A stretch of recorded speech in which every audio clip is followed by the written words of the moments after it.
Okay, first I'm going to start with the body of the mandible, which would be this bottom portion of the jaw right here, going down to the jawline. That would be considered the base of the mandible.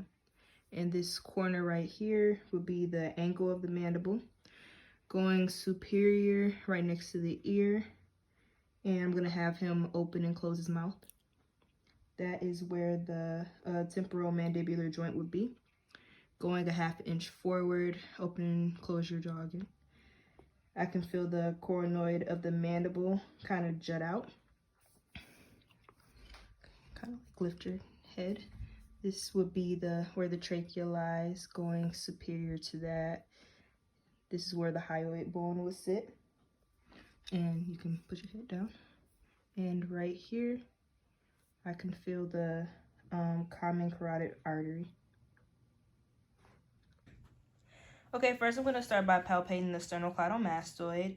Now the sternocleidomastoid, that has two heads. The sternal head, it originates on the top of the manubrium, whereas the clavicular head originates on the medial 1/3 of the clavicle. Both of these heads insert onto the mastoid process, as well as the lateral aspect of the superior nuchal line. Now the actions of the sternocleidomastoid include rotating the head and neck, laterally flexing the head and neck, flexing the neck, and assisting to elevate the rib cage during inhalation.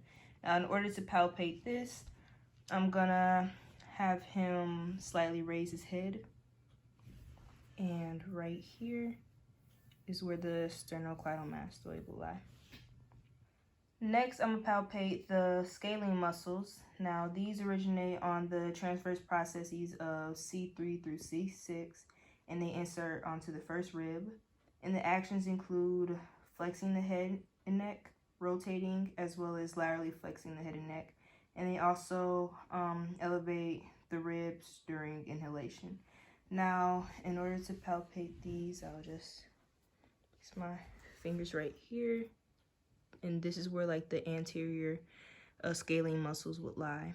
And then going slightly posterior, the middle scalene muscle will lie right here. And then going even more posterior and deep is where the posterior scalene muscle will lie.